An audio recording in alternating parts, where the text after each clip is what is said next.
Meus irmãos, a paz do Senhor Jesus a todos. Para mim é uma grande honra estar pela primeira vez com os irmãos. Eu sou grato pela vida do nosso querido pastor Ribeiro, por nos estender esse convite, e pela vida do nosso querido pastor Orlando, que por enfermidade não está conosco nesta noite, mas fica aqui o nosso abraço para ele. Talvez ele esteja nos assistindo aí em casa. Então, cadê? Onde é que a câmera está ali, Abraço, pastor Orlando, para o Senhor, viu? Meus irmãos, eu fico feliz também em poder rever alguns colegas. O nosso querido irmão Manuel, um homem jovem, Ele veio aqui me dar um abraço, eu não sei onde é que ele está, cadê ele? Está ali, um jovem, de 70 e poucos anos, Deus abençoe sua vida. E também a nossa querida irmã Rizomar, um abraço para a senhora, que Deus te abençoe poderosamente. Eu estou acompanhado da minha esposa, a irmã Carla, ela está ali sentadinha com o nosso filho Kalel. Kalel tem 1 ano e 4 meses. Daqui a pouco ele começa a gritar. Sempre que eu estou pregando, ele começa a gritar, Então os irmãos já entendam aí, caso ele dê uns brados de glória ali. E nós temos também um Caleb. O Caleb acredito que acompanha as crianças de 8 anos. E estou acompanhado também do meu irmão Estevão. Um sinal aí, Estevão, para a igreja. Meu irmão que também nos auxilia no trabalho lá na Congregacional do Estreito. Queridos, abra comigo sua Bíblia, Atos dos Apóstolos, capítulo 6. Nós vamos falar sobre liderança e fidelidade às Escrituras através da vida dos nossos queridos oficiais. Deus abençoe a todos os oficiais dessa querida igreja local. Atos capítulo 6, nós vamos ler a partir do versículo 1.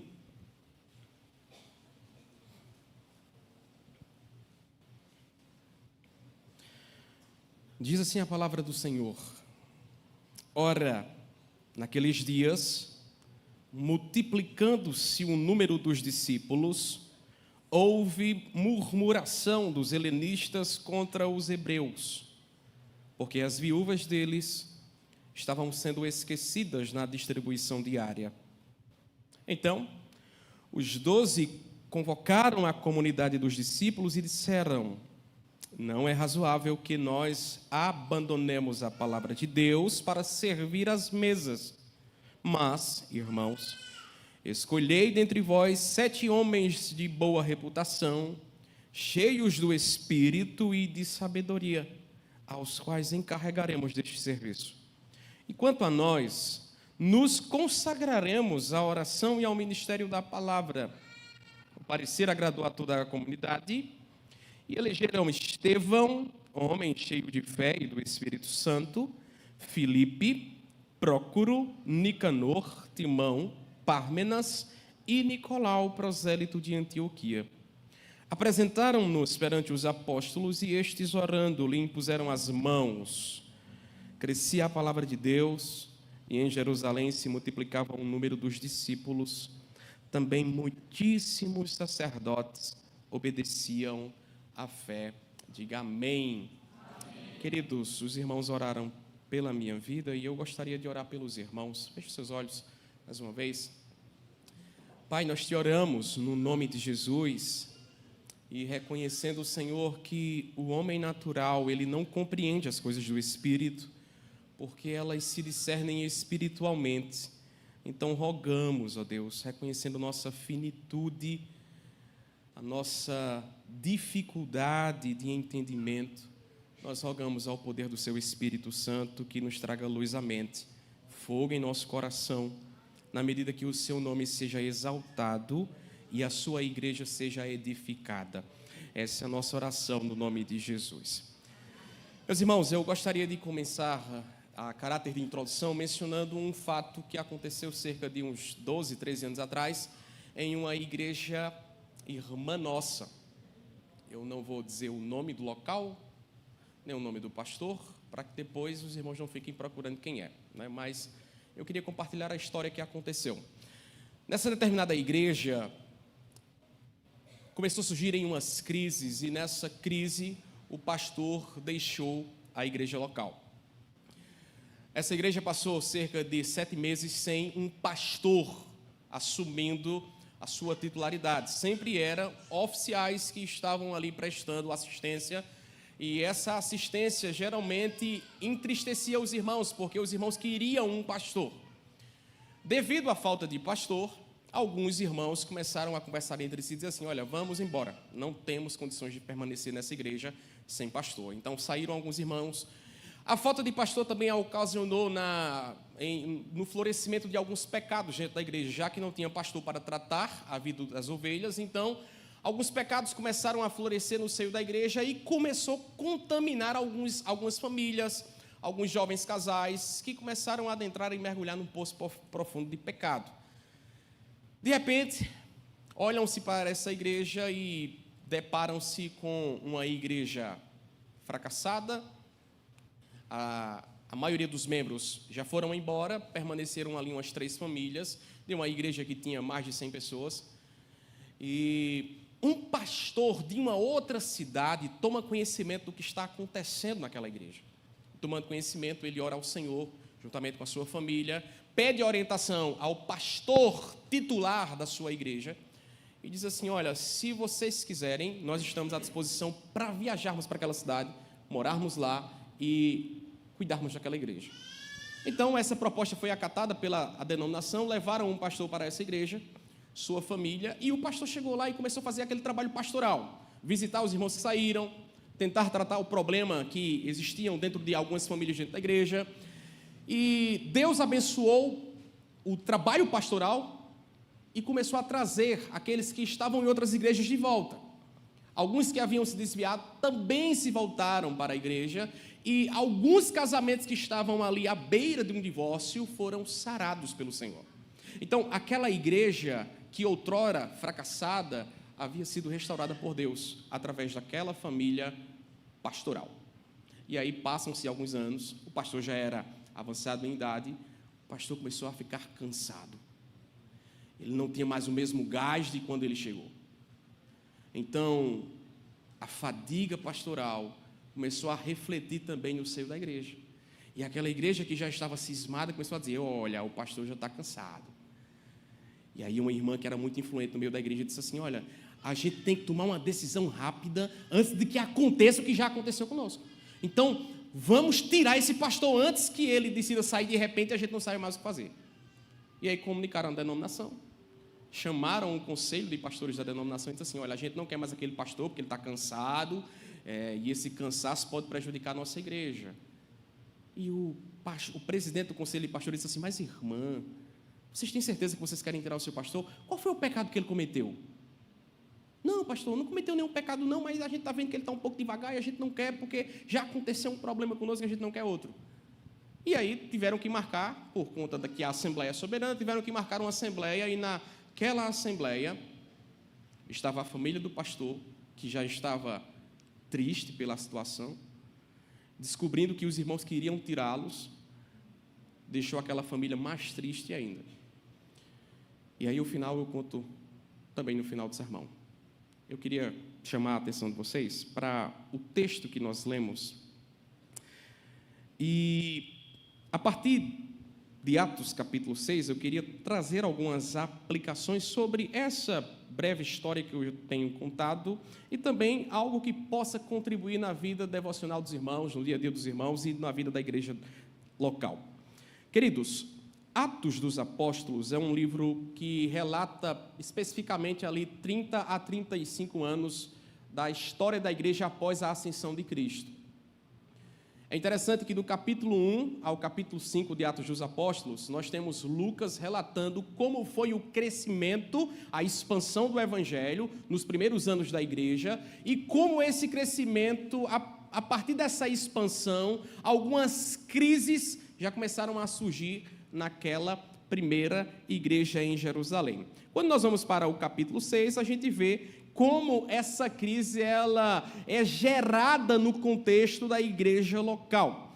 E eu queria pontuar aqui algo interessante, é que antes de Jesus ser assunto aos céus, nós tínhamos ali, em Atos capítulo 1, cerca de 120 irmãos reunidos no cenáculo buscando a descida do Espírito Santo. Quando nós vamos para Atos capítulo 2, especificamente nos versos de 37 em diante, nós vamos ver que após um sermão poderoso pregado pelo apóstolo Pedro, mais de 3.000 almas se convertem. Então, daqueles 120, viram 3.120. No capítulo 3 de Atos, Deus usa o apóstolo Pedro e ele opera um sinal poderoso e milagroso diante de um paralítico na porta de um templo chamado Formosa. E aquele milagre produz ali o que nós chamamos do segundo sermão de Pedro. Pedro prega um segundo sermão e lá em Atos capítulo 4, versículo 4, nós vamos ver que depois daquele segundo sermão de Pedro, quase 5.000 pessoas já se ajuntaram àquela comunidade da fé. Quando nós chegamos em Atos capítulo 6, alguns comentaristas bíblicos alegam que em Atos capítulo 6 nós já tínhamos ali cerca de 20.000 irmãos. Agora pense comigo, como é que 12 homens, 12 apóstolos dariam conta de 20.000 pessoas? Não tem como. Não tem como. Então, algo que os apóstolos não conseguiram dar conta, era óbvio que algum problema iria surgir no seio daquela igreja. E o problema se desloca aqui a partir do versículo 1, veja comigo, o texto diz assim: ora, naqueles dias, multiplicando-se o número dos discípulos, houve murmuração dos helenistas contra os hebreus. Os helenistas eram judeus de fala grega que estavam fora de Jerusalém.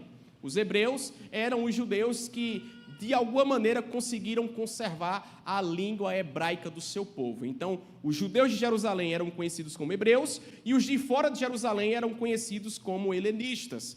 E isso gerou um certo tipo de ciúme, por quê? Porque as viúvas hebreias estavam sendo assistenciadas, em contraponto que as viúvas de fala grega, helenistas, estavam sendo, de alguma maneira, esquecidas, né? E como resultado dessa crítica, os apóstolos, que até então eram os responsáveis pelos recursos que chegavam aos pés dele e eles administravam, eles reconhecem que era grande e mau serviço. Então, eles tiveram que conversar com aquela comunidade para mostrar que eles precisavam de ajuda da igreja local, especificamente de homens que pudessem fazer esse serviço.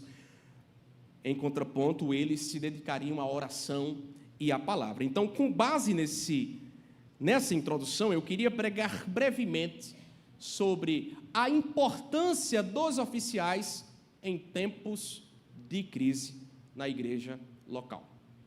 A importância dos oficiais em tempos de crise na igreja local. E aqui a crise é uma crise boa, porque a igreja está em crescimento, né? Um bom problema quando a igreja está crescendo. Mas o meu ponto é tratar sobre crises que necessariamente talvez não seja o crescimento de pessoas, mas problemas que se dão dentro da igreja local. Queridos, em primeiro lugar, por que é importante nós termos oficiais fiéis às Escrituras quando acontecem crises na igreja local? Porque eles vão recorrer aos textos sagrados e eles vão reconhecer a crise. Quando eu falo reconhecer a crise, é importante que os oficiais sejam maduros o suficiente para entender que há uma crise na igreja. Então, esse é o primeiro ponto. Nós precisamos reconhecer as crises que surgem no seio da igreja.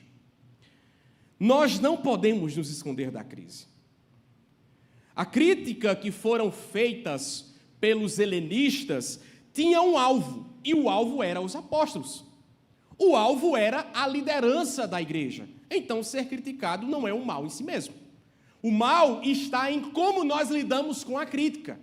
A liderança, ela pode ser criticada quando ela não está sendo bem administrada. E aí a diferença se faz em como nós lidamos com essas críticas. Mas eu chamo a atenção dos irmãos, é que má administração chama a atenção. Se a gente administra mal, tenha certeza que em algum momento, algum borbulho, alguma crítica será direcionada a você. Sabe qual é o problema hoje? É porque muitas pessoas, quando são criticadas, elas ignoram a crítica. Ou elas colocam para debaixo do tapete, ou ela se faz que nada está acontecendo, ou ela coloca a culpa naquele que está criticando. quando na realidade é para que ele entenda o que está por trás da crítica e sonde se realmente há um problema real ou não.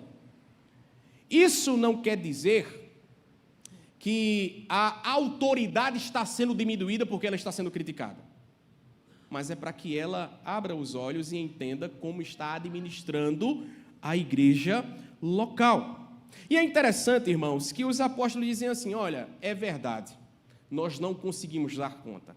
Então levantem 7 homens de boa reputação no meio de vocês, e especificamente os 7 nomes que nós vemos aqui em Atos capítulo 6, versículo 5, são nomes gregos, justamente para que eles dessem conta das viúvas de fala grega. Então, ao ouvirem a crítica, os 12 apóstolos não se esconderam. Eles não se esconderam. Eles foram criticados, mas eles não fingiram que aquela crítica não existia, que não estava acontecendo nada. Não, eles reconheceram a limitação que tinham. E reconhecendo a limitação, eles recorrem à ajuda. E mais uma coisa, os apóstolos não diminuem o serviço das mesas, mas eles dão prioridade àquilo em que eles foram chamados, se dedicarem à oração e à palavra. Reconhecendo a crise, uma segunda questão que nós podemos pontuar aqui é: crise se resolve conversando. Crise se resolve com diálogo. Se você tem um problema com o seu oficial, você precisa procurá-lo e conversar com ele. Você não deve estar fazendo montins na igreja local, ou apenas permanecer nos borbulhos. Perceba que aquela comunidade, ele procura os apóstolos para expressar diante dos apóstolos essa crítica. Então, crise se resolve conversando, porque no diálogo é fundamental que seja exposto os pontos, seja exposto a realidade e seja apresentado soluções para tratar daquele determinado problema. Então, a gente não se esconde da crise, nós não fingimos que nada está acontecendo, nós dialogamos em cima dela, trazendo soluções, porque também tem pessoas que amam permanecer somente na crise, amam apontar erros e defeitos, mas não conseguem olhar para soluções. Então, queridos, este primeiro tópico é a importância de oficiais bíblicos, de uma liderança fiel, é porque essa liderança ela não vai omitir quando surgir algum problema na igreja local. Eles vão reconhecer e vão buscar a melhor forma de tratar o problema para que a igreja ela permaneça de pé e crescendo de forma saudável. Uma segunda questão que nós podemos tratar no texto é que, na crise, nós devemos saber o papel que Deus deu aos oficiais e à membresia. Aos oficiais e à membresia. Por quê? Porque parece que não estava claro para aquela primeira comunidade qual era o papel dos apóstolos, a ponto que os apóstolos, veja comigo, dos versículos 2 ao versículo número 3, veja só. Então os 12 convocaram a comunidade dos discípulos e disseram: não é razoável que nós abandonemos a palavra de Deus para servir às mesas. Mas, irmãos, escolhei dentre vós 7 homens de boa reputação, cheios do Espírito e de sabedoria, aos quais encarregaremos deste serviço. E quanto a nós, nos consagraremos à oração e ao ministério da palavra. Parece que aquela comunidade não entendia bem qual era o dever primário dos apóstolos. Então, eles estão esclarecendo àquela comunidade qual é o dever primário deles. Olha, meus queridos, não é má fé. Não é porque a gente não está dando conta que a gente está ignorando vocês. Não, é porque nós somos limitados. Mas nós precisamos nos dedicar à oração e à palavra para que quando nós abrirmos as nossas bocas para proclamarmos o Evangelho, nós consigamos ministrar com poder o Evangelho. Irmãos, não se ministra o Evangelho sem poder. Engana-se quem prega a palavra sem o poder de Deus. Não adianta nós queremos doutrinar a igreja sem uma vida dedicada à oração e ao estudo das Santas Escrituras. E há tantas coisas que surgem no nosso meio que parece que rouba esse tempo da liderança. Justamente porque o diabo sabe como é que ele esfria a igreja. É colocando uma liderança fria no seu púlpito. Como um doente será curado sem o poder do Espírito Santo? Não dá. Como uma vida será transformada sem o poder do Espírito Santo? Então os apóstolos, reconhecendo isso, disseram: irmãos, olha, não é má fé, mas o nosso dever primário é nos dedicarmos à oração e à palavra. Então, queridos, os apóstolos com muita tranquilidade esclarecem àquela igreja local qual era a sua prioridade: oração e palavra. Servir às mesas era sim importante, mas não era a prioridade do ofício apostólico. E aqui eu queria contextualizar. Veja que os nossos queridos apóstolos, eles não se intimidaram com a pressão que estavam passando. Eles não ficaram com medo. Mas possivelmente, o que mais prejudica as nossas igrejas locais hoje, o que mais prejudica, preste bem atenção nisso, o que mais prejudica o crescimento da igreja local na atualidade, às vezes é um medo que a liderança tem de esclarecer a prioridade do seu ofício. Os irmãos concordam comigo que seria complicadíssimo demais se um pastor chegasse hoje aqui e dissesse assim: olha, a minha prioridade não é servir às mesas, é orar por vocês, é estudar a palavra. A primeira coisa que iria acontecer assim: eu fui atrás do pastor, o pastor não tinha como resolver o meu problema e disse que tinha que orar por mim, estudar a palavra, e eu vou ficar como? Geralmente, a gente escuta esse tipo de crítica no seio da igreja. A igreja sempre começa a dizer assim: hoje o pastor parece que não está olhando mais para mim, parece que o pastor se esqueceu da minha família, parece que o pastor não gosta mais de mim. Mas na realidade, o pastor, se ele é fiel à Escritura, ele está orando pela sua vida, ele está orando pela sua família, e ele precisa de tempo para dedicar-se a essa função, de orar pela sua igreja, de orar pelo seu rebanho, e ele precisa de muita ajuda para que o rebanho seja suprido nas questões sociais e nas questões espirituais. Queridos, o rebanho que é descrito por Lucas aqui, não é aquele rebanho que nós, venhamos e convenhamos, nós chamamos de clientes. Com todo respeito, irmãos, mas há verdadeiras igrejas onde não existem ovelhas, mas clientes. Por que clientes? Porque se eles não gostam do conteúdo da palavra, eles dizem à liderança assim: olha, não gostamos, mude o seu discurso. Mude o seu discurso. E quando eu falo de um rebanho de clientes, eu não estou falando de um tipo de crente que geralmente está certo em fazer uma crítica e dizer assim: pastor, eu acho que o senhor precisa tocar nesse assunto na nossa igreja local. Não é desse que eu estou falando. Eu estou falando de um cliente que, quando não gosta do cardápio, quer mudar o pastor. Ele não gosta do cardápio que está sendo oferecido e aí ele quer que o pastor mude o cardápio, porque o cliente não se importa com o pastor. O cliente enxerga o pastor como funcionário público. Só que o pastor não é um funcionário público, o oficial não é um funcionário público. Eles são uma figura pública, vocacionada por Deus para cuidar do rebanho que pertence a ele. Mas deixa eu lhe dizer uma coisa. Se nós entendêssemos a importância que é um pastor numa igreja local, a importância do que é oficiais bíblicos numa igreja local, nós entenderíamos que seria melhor termos um pastor fiel do que um médico para cuidar da nossa saúde física. Porque o pastor lidar com a sua saúde espiritual, pela qual ou você será salvo ou perdido.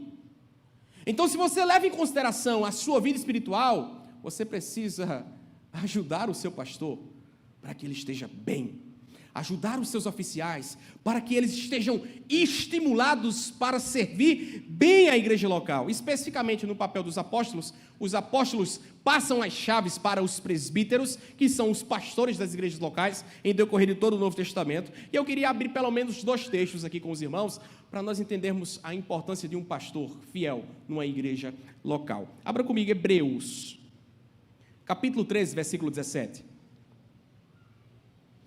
Hebreus capítulo 13, versículo 17. Eu vou ler aqui na televisão. Tem como colocar o texto aí? Obrigado, meu querido. Hebreus capítulo 13, versículo 17 diz assim, olha só. Obedecei aos vossos guias e sede submissos para com eles, pois velam por vossa alma como quem deve prestar contas, para que façam isto com alegria e não gemendo, porque isto não aproveita a vós outros. Então veja bem, o pastor pode prestar um bom serviço com alegria, mas ele também pode prestar um bom serviço gemendo. Gemendo por quê? Porque parece que quando a igreja não entende qual é a prioridade do ofício pastoral, acaba que aquele pastor vai ter dificuldades para lidar com aquele rebanho. E ele vai passar a maioria do tempo mais gemendo do que feliz. Mas se ele passa a maioria do tempo gemendo, irmãos, isso não aproveita em nada a igreja local. Então, no capítulo 13, no versículo 17 de Hebreus, nós vamos ver que Deus estabelece algo para o pastor que ele não pede de você. Velar pelas almas de cada uma das ovelhas do rebanho. É um papel excepcionalmente pedido a Deus para os presbíteros. Os que guiam a igreja local têm essa missão de fazer listas com o nome de todos vocês, para orar por cada um de vocês constantemente, velar pela família de vocês constantemente. Deus não pede isso de mais ninguém, somente dos presbíteros. Então, assim, levando em consideração que essa é uma função primária do presbítero, do pastor da igreja local, então olhem para o pastor com carinho. Olhem para o pastor com amor, porque quando o pastor é amado, ele tem estímulos para se dedicar com mais alegria à igreja local. Mas não apenas isso. Eu queria que nós abríssemos mais um outro texto. Abra comigo 1 Timóteo capítulo 3, versículo 2. 1 Timóteo capítulo 3, versículo 2. O texto vai dizer assim: é necessário, portanto, que o bispo seja irrepreensível, esposo de uma só mulher, temperante, sóbrio, modesto, hospitaleiro, e aí encerra com o apto para ensinar. Deus quer que cada um de vocês aqui cresçam na graça e no conhecimento dele. Mas Deus não exige que cada um de vocês sejam aptos para ensinar o que vocês conhecem. É uma característica, é uma virtude especificamente pedida do presbítero. O pastor deve ser apto ao ensino. Então, assim, se ele deve velar pelas almas de vocês, ele precisa de tempo para orar. Concorda comigo ou não? Se ele precisa ensinar com aptidão, ele precisa de tempo para estudar. Concorda comigo ou não? Se a gente tira o tempo dele, como é que ele vai fazer isso? Irmãos, nós estamos no tempo em que se eu falar uma besteira aqui, os irmãos sabem. Se eu falar algo que os irmãos dizem assim, rapaz, esse que o pastor Tiago está falando está errado, vão saber imediatamente, porque a internet está aí. Então, se a gente não dá tempo ao nosso pastor para que ele estude, para que ele zele pela vida da oração, a gente vai ter um pastor fraco nas escrituras e frio no púlpito. E eu tenho certeza que não é isso que vocês querem. Então, assim, mas não apenas isso, olha, se nós levarmos em consideração os diversos textos do Novo Testamento, o pastor, ele tem a função de dirigir a igreja, ele deve cuidar da igreja, ele deve pastorear a igreja sem ambição, sem torpe ganância, ele precisa proteger a igreja dos ataques que vêm de fora, ele precisa refutar com sabedoria aqueles que o contradizem. Não apenas isso, ele precisa orientar a igreja em questões de ética, em questões de doutrina, E ele precisa exercer o ministério da oração, especialmente entre os enfermos. É o que Tiago, capítulo 5, versículo 14 diz, né? Se está alguém entre vós enfermo, chame os presbíteros da igreja. E a oração da fé sarará o enfermo. E é interessante que quando Tiago fala que a oração da fé sarará o enfermo, Tiago está apontando especificamente a fé daquele que está orando. Porque você precisa ter fé para ser curado, amém. Mas aquele que ora também precisa ter fé. E sabe o que é interessante? 3 anos atrás, lá na nossa comunidade, lá no Estreito, chegou um dos nossos irmãos na minha casa e disse assim: olha, pastor Tiago, tem um senhor lá da minha casa que está todo mundo indo visitar ele porque um médico mandou ele vir para casa para que ele morresse em casa. O estado dele é terminal, então está vindo famílias, amigos, e quando a gente passava na frente daquela casa, era carros e carros chegando lá para se despedir, porque não sabia o dia, a hora que ele ia morrer, mas que ele ia morrer já estava certo já. E esse irmão disse assim: pastor Tiago, olha, ele não é crente, o senhor não queria fazer uma visita a ele, não? Aí eu digo: posso, meu irmão, fazer uma visita assim a ele? Aí eu digo: olha, quando for amanhã eu vou. Aí ele disse: mas pastor, ele precisa da visita hoje, porque a gente não sabe se ele vai amanhecer vivo. Aí eu digo: meu irmão, eu estou aqui nessas ocupações, mas eu vou fazer um esforço para estar na casa dele. Só que antes de ir lá, irmãos, eu entrei no meu quarto, conversei com a minha esposa, entrei no meu quarto, digo: olha, eu vou orar, porque isso pode ser um momento onde o nome de Deus pode ser glorificado e a comunidade ser edificada, não apenas a nossa igreja local, mas toda a comunidade. E aí eu fui gastar tempo orando, irmãos. E é interessante que quando eu me levantei lá do quarto, eu saí da minha casa convicto assim: olha, se tiver alguém lá naquele quarto com aquele homem, eu vou mandar sair tudinho, porque eu ficava pensando, né? Se eu repreender aquela enfermidade não sair, a vergonha vai ser grande para mim.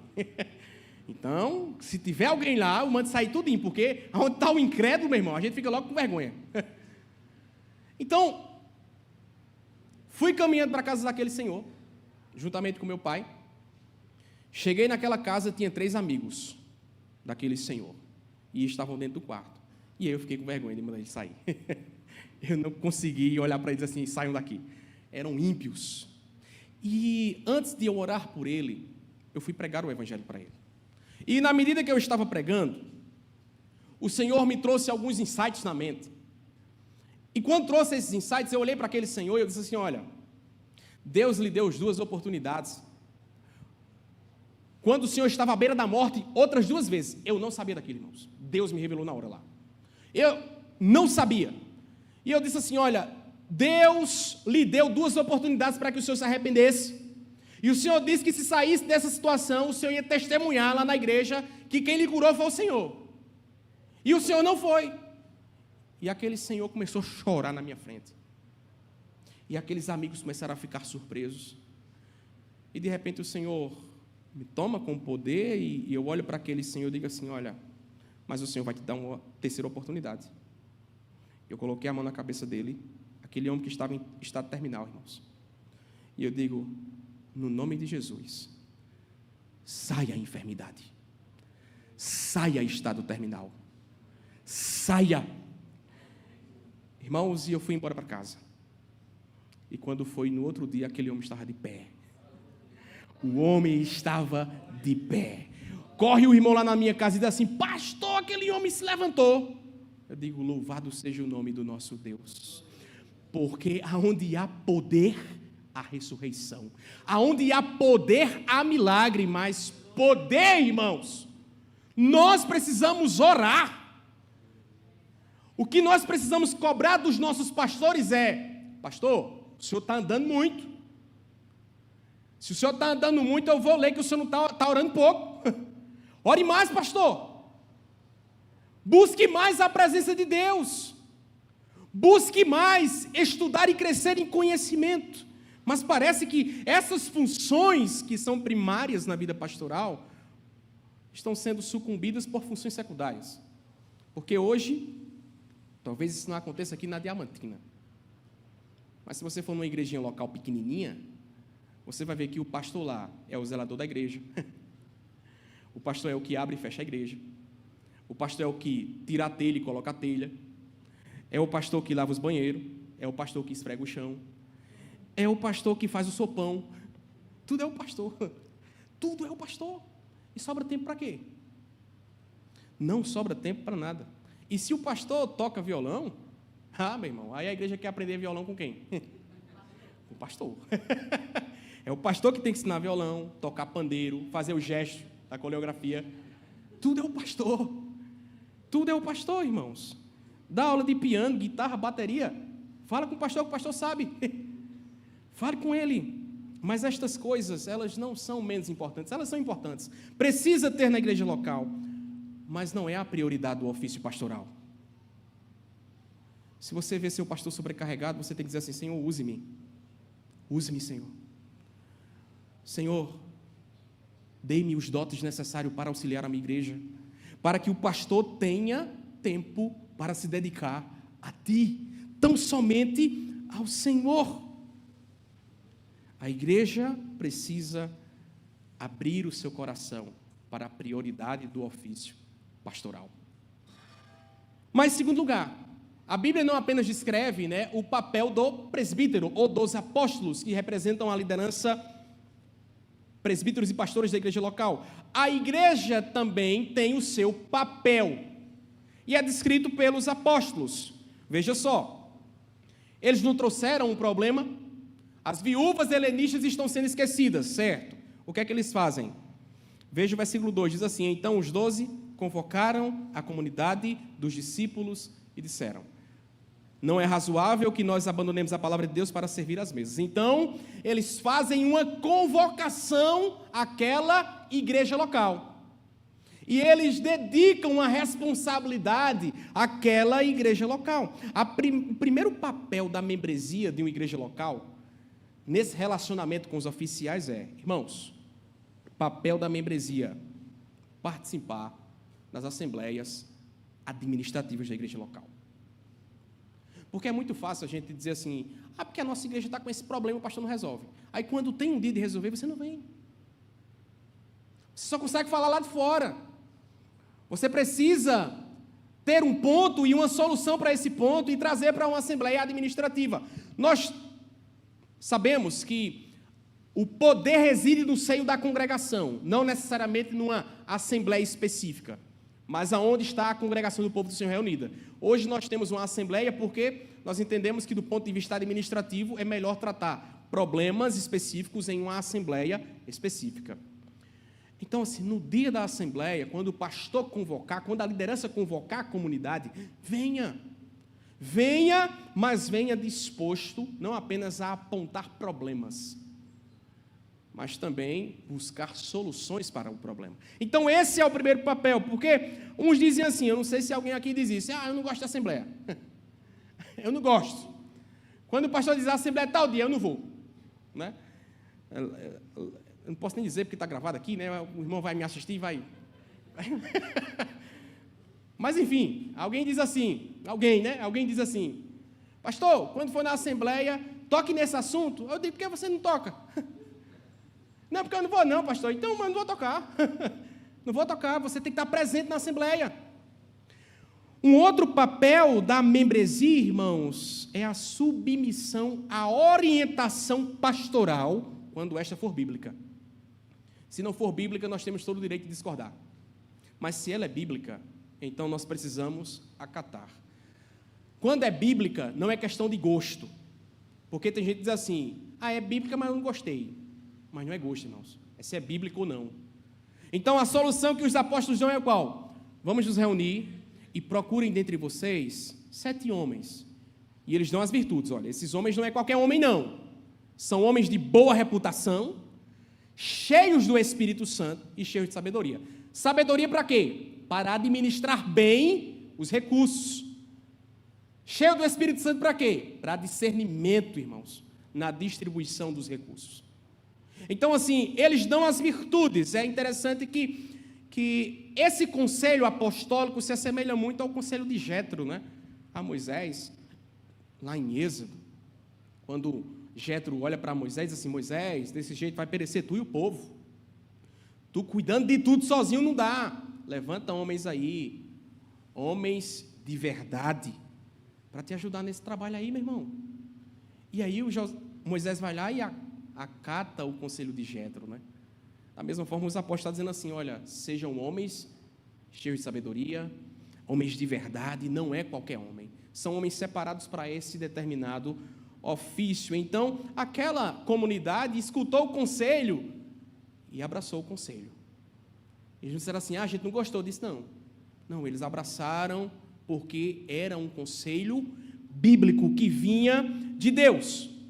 Terceiro, irmãos, papel da membresia, eleger os líderes para si, de acordo com os critérios bíblicos. Então, os oficiais podem até indicar alguém, mas quem vai aprovar esse alguém é quem? A membresia. A membresia tem esse papel bíblico de olhar quem é que está sendo consagrado. Não adianta, irmãos, nós chorarmos depois. Consagraram alguém aí que não faz nada. Mas quem aprovou isso na última instância foi a Assembleia.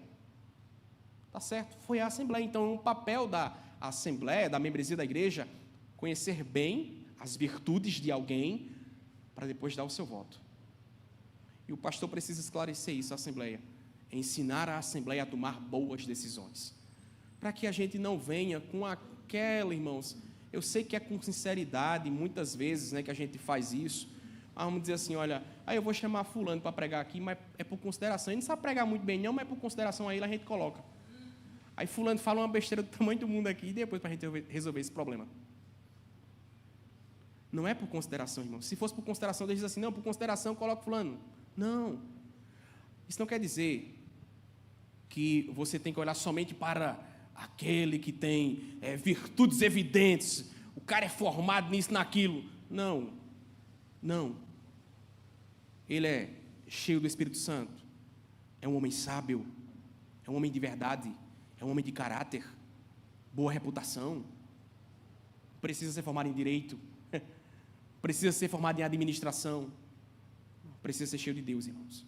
Cheio de Deus, e é um papel da membresia selecionar quem é. É interessante que aqui a membresia é tão qualificada que elas fazem assim, olha, trouxemos aqui os homens, e eles dizem o nome, Estevão, meu irmão ali está ali, Estevão. E eles dizem, olha, Estevão era o quê? Estevão, um homem cheio de fé e do Espírito Santo. Eles conheciam de fato, não por consideração, mas por quem eles eram de fato. Enfim, depois do papel da membresia, Lucas relata agora o papel dos diáconos. Quais são os papéis dos diáconos? Olhe comigo aqui, olha os versículos. Os versículos de número 3, depois que Lucas relata dizendo assim, olha, que naquela comunidade, os apóstolos orientam aquela igreja a escolher 7 homens de boa reputação, cheios do Espírito Santo, de sabedoria, aos quais encarregaremos desse serviço. Versículo 5 vai dizer, né, o parecer agradou a toda a comunidade, elegeram Estevão, Filipe, Prócoro, Nicanor, Timão, Pármenas de Nicolau, apresentaram-nos perante os apóstolos e estes, orando, lhes impuseram as mãos. Pronto, consagraram os homens. E aqui eu preciso ser claro com uma questão. A palavra diáconos aqui aparece no nosso texto em português, certo?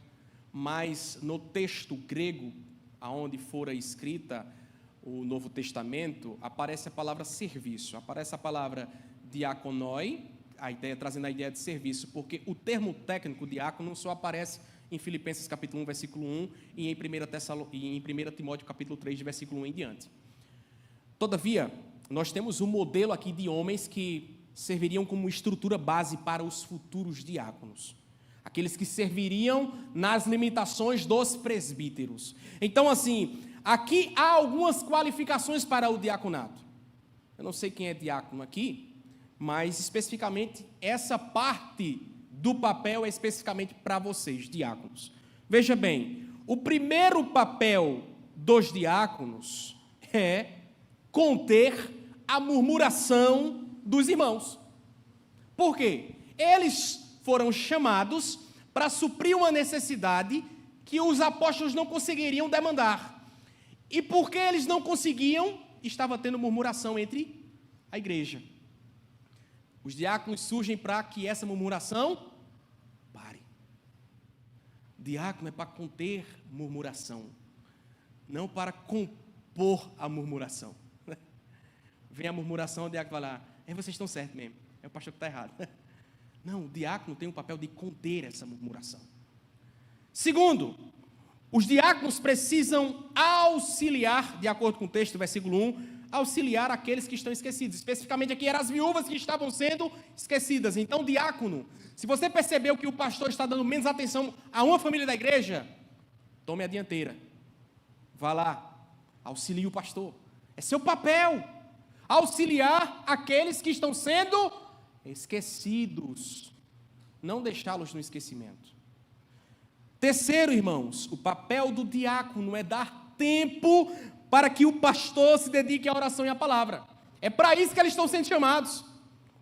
Se os apóstolos fossem se dedicar somente ao serviço das mesas, não sobraria tempo para oração e palavra. Então, diácono, você foi chamado por Deus para dar tempo ao seu pastor.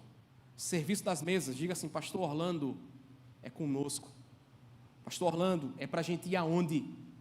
Para que o Senhor tenha tempo para a oração e para a palavra. Então, o diácono deve estar a serviço da igreja local. O diácono deve ser uma pessoa digna de confiança. Por que digna de confiança? De acordo com o versículo 3, cheio de espírito, cheio de sabedoria, de boa reputação. Tem que ser um homem que os líderes, os presbíteros precisam confiar, que a igreja precisa confiar. São homens de um caráter singular. E sabe o que é interessante, irmãos? É porque assim, nós louvamos a Deus por todos os diáconos que servem bem, que amam a vocação, que se doam para o serviço na igreja. Mas há uns diáconos, irmãos, que ao invés de eles serem dignos de confiança, a gente fica com medo de delegar qualquer coisa para ele. Por que vinha esse medo? Porque assim, às vezes os diáconos estão por trás das picuinhas, dos problemas, das crises. E sabe o que é que eu tenho acompanhado? Fazem 8 anos que eu estou no ministério pastoral. E eu tenho acompanhado alguns casos de perto. E sabe o que é interessante? Às vezes a gente está preparando, seleciona alguns para diácono. E a gente o confronta. Porque assim, 1 Timóteo capítulo 3, versículo 8, uma das qualificações para o diaconato é que esse diácono deve ser uma pessoa de uma só palavra.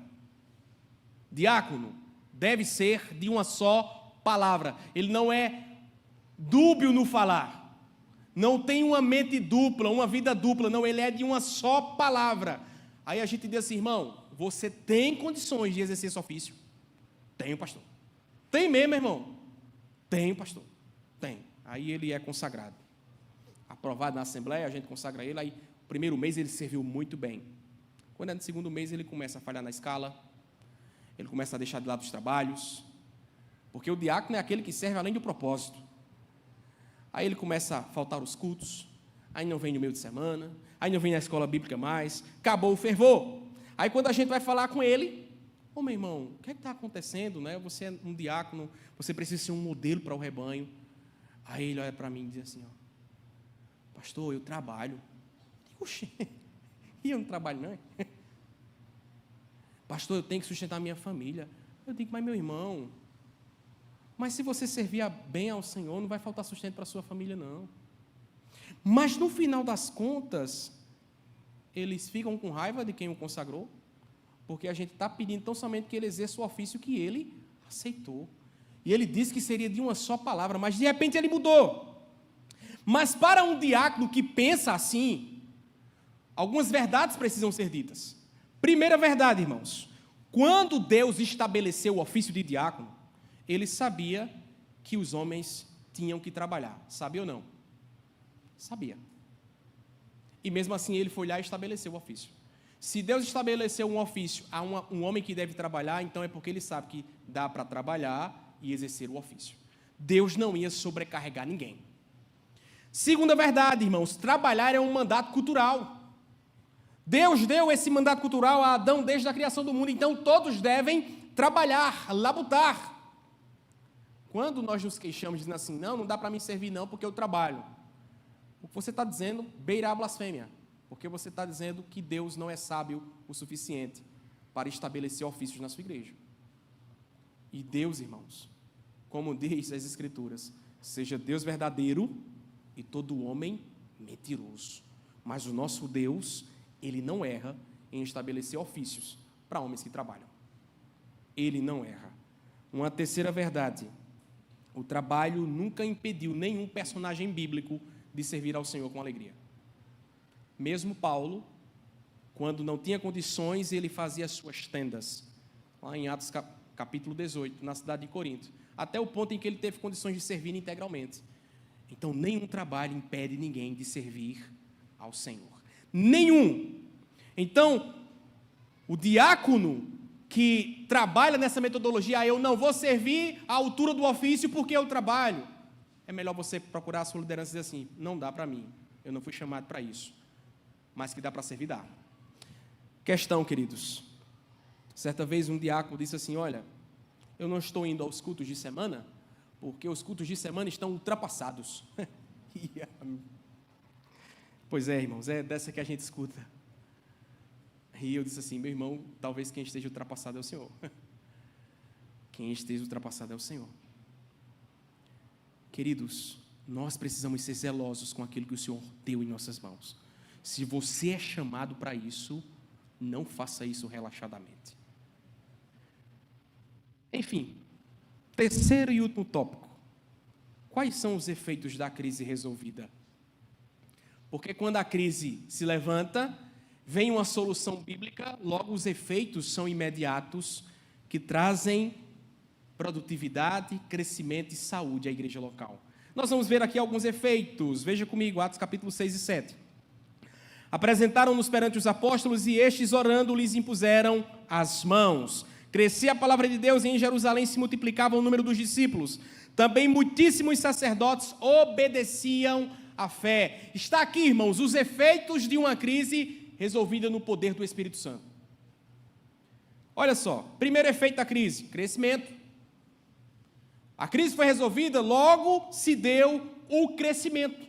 A igreja cresceu, a igreja floresceu. Por quê? Porque todo corpo saudável cresce. Se tem saúde, é natural que cresça. O Hernandes Dias Lopes sempre pontua algo interessante em seus livros.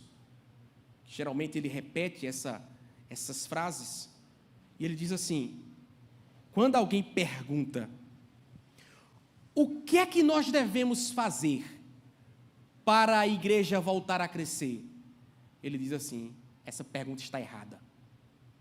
Pergunta errada. A pergunta certa é: o que é que nós estamos fazendo que a igreja não cresce?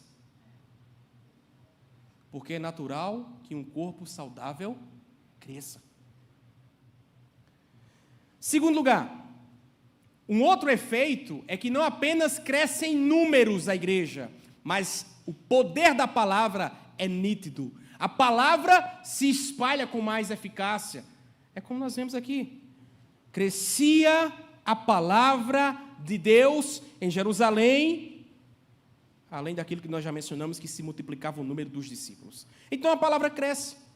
Não cresce as vãs filosofias, os modismos acabam, não cresce o secularismo dentro da igreja, as influências externas não crescem. O que cresce é o poder da palavra no púlpito. E aleluia por isso, irmãos. Glória a Deus por isso. Agora, se os apóstolos não ensinassem a prioridade ou o papel de cada um dentro da igreja local, esse não seria o resultado que eles iriam colher. Talvez as crises aumentassem, os problemas aumentassem, mas aqui o que está crescendo é o poder do evangelho na transformação de vidas daquela primeira comunidade local. Nós precisamos estarmos atentos naquilo que está crescendo dentro das nossas igrejas locais. É o evangelho ou são os modismos? Ou é o secularismo? Mas, terceiro lugar, multiplicando-se o número dos discípulos, nós aprendemos uma coisa: o crescimento não vem depois da enfermidade, o crescimento vem depois da saúde. Enquanto a crise estiver rolando e não for resolvida, o crescimento não virá. E é por isso que nós devemos tirar de debaixo do tapete aquilo que nos impede de crescer, apresentarmos diante do Senhor, dizer: Senhor, o rebanho é teu, Senhor. A igreja é tua. Não é meu gosto, não são as minhas vontades. Traga o crescimento sobre a nossa igreja, Senhor. Traga crescimento, traga saúde à nossa igreja. Mas em quarto lugar aqui, a gente vai ver que até mesmo os sacerdotes obedeciam à fé ali. É um outro efeito da crise. Os sacerdotes eram homens religiosos, mas o poder era tão grande que até mesmo eles se rendiam ao Evangelho. Eu sei que é falsa equivalência, mas nós poderíamos comparar os sacerdotes lá em Jerusalém do templo, das sinagogas, aos padres de hoje em dia. Será que é fácil a gente convencer um padre? Certa feita no evangelismo lá no Estreito, tinha um irmão que estava evangelizando, foi um irmão que veio da rua, foi evangelizar lá, e aí, de repente, para um carro próximo daquele irmão, chama aquele irmão, diz assim: venha cá. Aí o irmão foi lá, e ele deu um beliscão naquele irmão e saiu. E aí ele ficou sem saber o que fazer, e foi perguntar assim: rapaz, eu estava ali, um carro parou, um homem me chamou, e eu fui estender a mão para ele, deu um beliscão em mim e saiu. Aí disseram assim: aquele é o padre da igreja. Irmãos, mas quando a igreja está centrada no propósito do Evangelho, até o coração do padre é convencido, até ele é transformado. Os sacerdotes obedeciam à fé. Queridos, o que é que o poder do Evangelho não pode fazer? Concluímos. Deus se responsabiliza pelo que Ele deixou escrito. Se nós confiarmos, se nós crermos e fazermos aquilo que Ele nos pede, Deus trará poderes miraculosos sobre a sua igreja local. Vidas continuarão sendo nutridas e outras serão transformadas para a glória de Deus. Nós aprendemos algumas questões nesse texto. Primeiro, esse texto nos ensinou que é errado pensarmos que pelo fato de sermos cristãos, nós vamos escapar de nossas limitações. Não vamos, irmãos. Se administrar mal, vai surgir a crítica.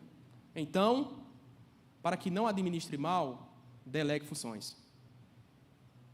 Segundo, irmãos, esse texto nos ensinou sobre quem nós somos como servos do Senhor.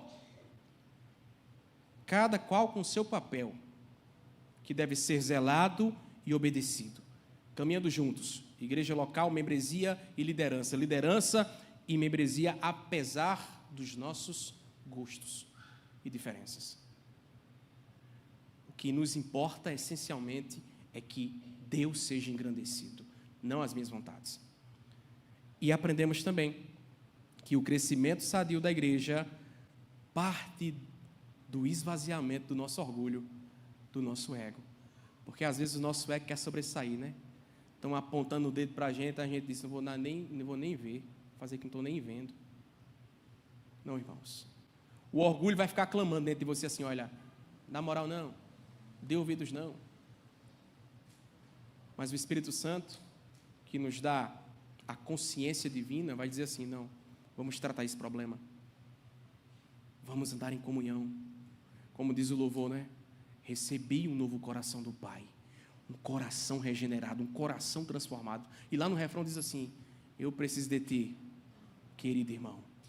Precioso és para mim, querido irmão. Então, abra o seu coração para aquilo que Deus derramou de papel sobre a sua vida, os dotes que Ele lhe deu, para que haja sempre essa boa relação entre liderança e membresia. Essa é a verdadeira evidência de uma igreja fiel, de uma liderança fiel às Escrituras. E aqui eu termino com a nossa historinha que nós começamos lá no início, né? Lembra lá que já estava a assembleia pronta, pastor com a sua família totalmente triste, sabendo que iria sair dali em diante. E aí o presidente do conselho de pastores tomou a palavra e disse assim: meus irmãos,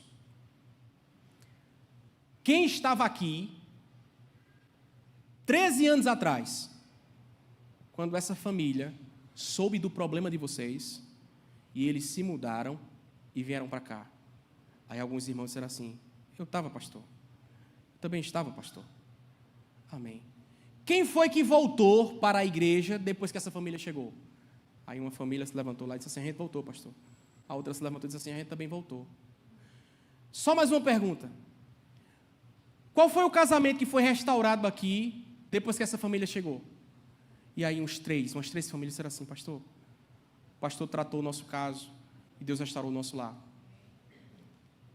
Amém. Agora, quem está precisando de ajuda é o pastor. E quando ele está mais precisando de ajuda, vocês querem tirá-lo.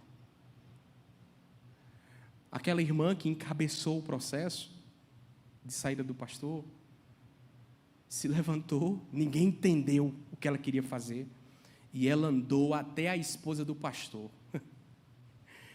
Chegou na esposa do pastor e disse assim: irmã, se levante. Estava todo mundo sem entender. A esposa do pastor se levantou e ela deu um abraço na esposa do pastor e disse: me perdoe. Me perdoe, irmã.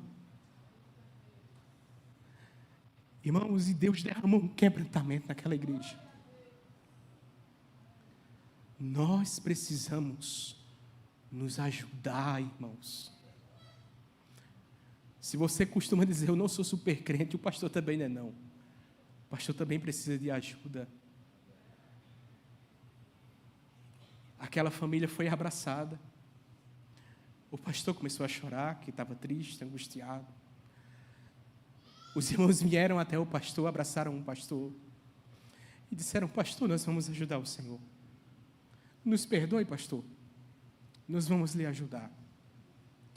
E o conselho de pastores saiu dali sem saber onde pisava, porque Deus desceu ali. A crise foi resolvida e aquela família pastoral permaneceu ali, servindo com alegria, até o tempo do pastor ser jubilado.